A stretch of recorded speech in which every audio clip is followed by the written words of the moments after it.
Hi, and welcome to the second week of our Black History Month series at the Caldwell Public Library. This week we'll be reading books about Mae Jemison. Mae Jemison is an American engineer who was the first African American woman in space. The first book I'm going to read to you today is called Mae Among the Stars. This book was written by Rhoda Ahmed and it is illustrated by Stacia Burrington. It's published by HarperCollins. Little Mae was a dreamer. They say that daydreamers never succeed, but little Mae was different. One day, Mae was working on an assignment for school about what she wanted to be when she grew up. "What will you tell them, Mae?" "I will tell them I want to see Earth." "This is Earth, Mae," her mother said. "The flowers, the grass, the forest, and the mountains. We live on Earth." "I know, but I want to see Earth from out there."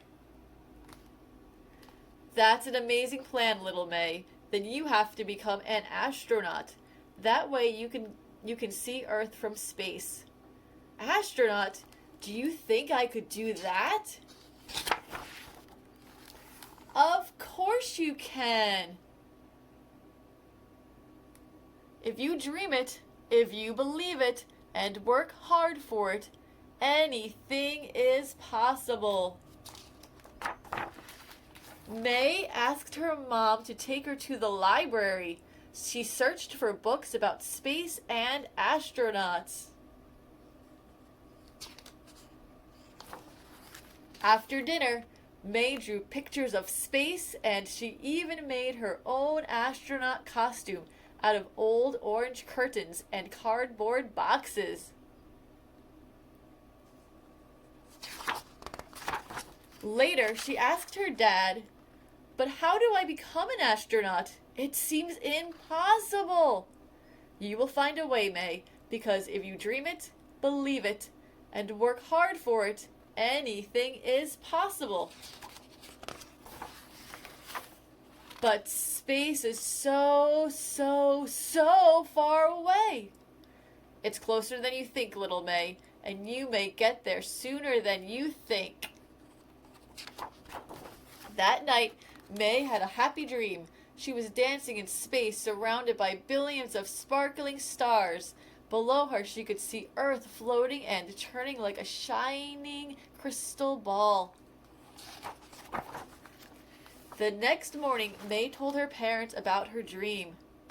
She wanted to tell everyone, and every time she talked about it, her eyes would light up.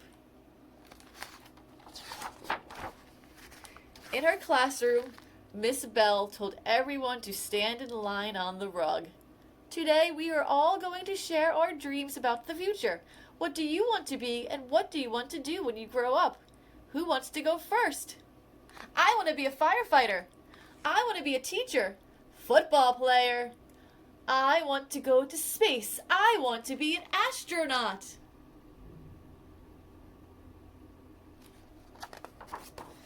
All the kids started laughing. Miss Bell asked, "Mae, are you sure you don't want to be a nurse? Nursing would be a good profession for someone like you."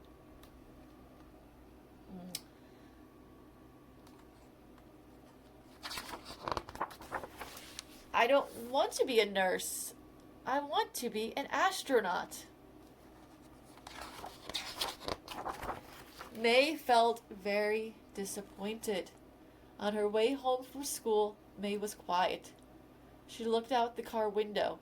Her world turned blue and cold. Nothing was the way it used to be.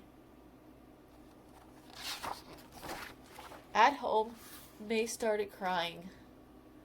"Miss Bell said I can't become an astronaut." "What a silly thing to say," said her mother. "She told me I should be a nurse instead," said Mae. Her mom wiped her tears away. "My dear Mae, I hope you didn't believe her." "Of course I believed her. She's my teacher." "I'm sorry Miss Bell didn't encourage you, but you can't stop. No one can stop you. Follow your dream, Mae, and go to space.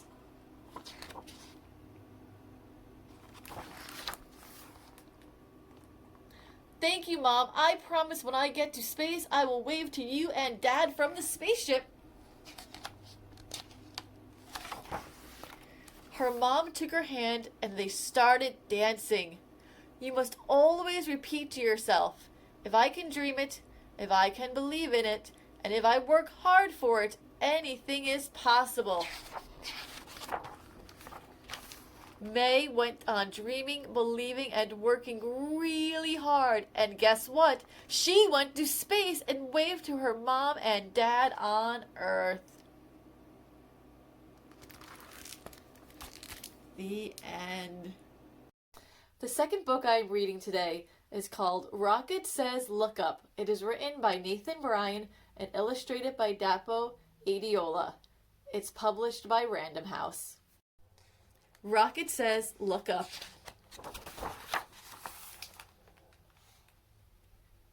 Every night before bed, I set up my telescope and wish upon a star.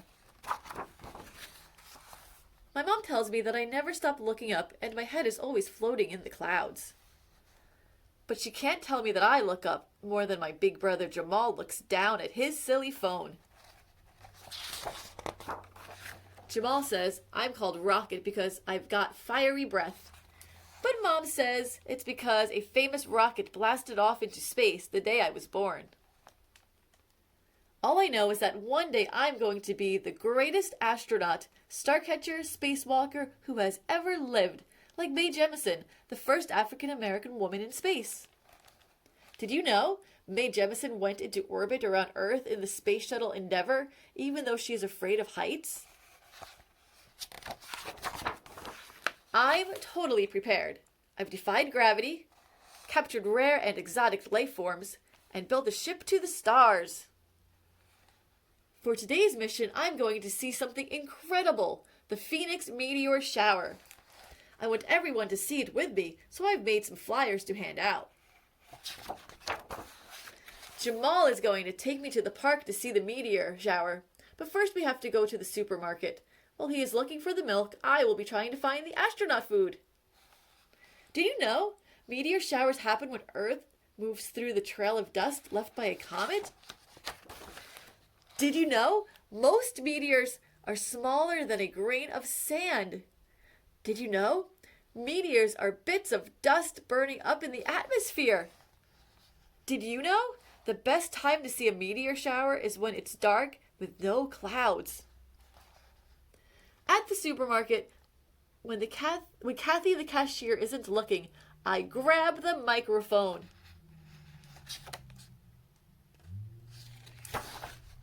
For one night only, come out and witness the amazing Phoenix meteor shower. And everyone looks up. Kathy takes her microphone back as I hand out my flyers to the other people in line. I think Jamal might be a tiny bit annoyed with me. The Phoenix meteor shower will be coming soon. We'd better drop off the shopping and get to the park fast. Look out! Ha, that wouldn't have happened if you had just looked up. Now Jamal is even more annoyed with me, and he says he won't take me to the park anymore. But when we get home, Mom saves the day. Come on, Jamal, she says. Put the phone down and take your little sister to the park. Yes! I jump up and down and do my famous victory dance around the room. I grab my jetpack backpack, but Jamal is still glued to his game. Wait till I complete this level, Rocket, he grumbles. As we are about to leave, the doorbell rings. Wow! It's half the people from my street, and they're all holding my flyer. To the park! I yell at the top of my lungs. Everyone is so excited.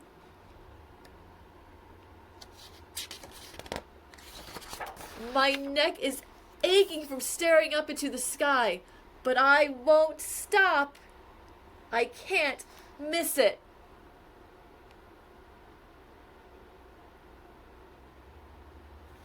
Suddenly, the park goes silent. Even the birds are holding their breath. Everyone points their telescopes and binoculars up at the sky. Everyone but Jamal, who is still looking down at his phone.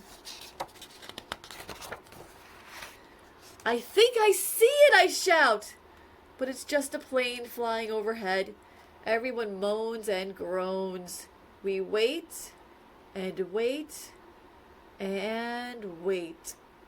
One by one, people start to leave. Maybe the Phoenix meteor shower was a myth after all. Maybe that's why Jamal didn't want to come along.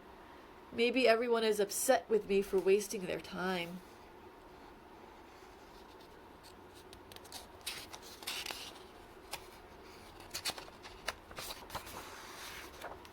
I've never felt so sad before.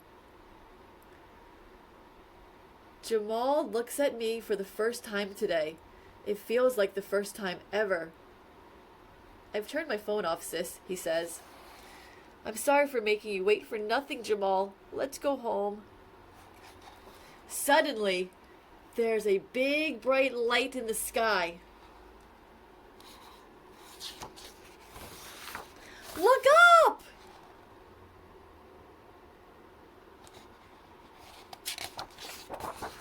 The Phoenix meteor shower. I'm speechless, Jamal says. He pulls out his thermos and pours me a cup of hot chocolate. Yummy.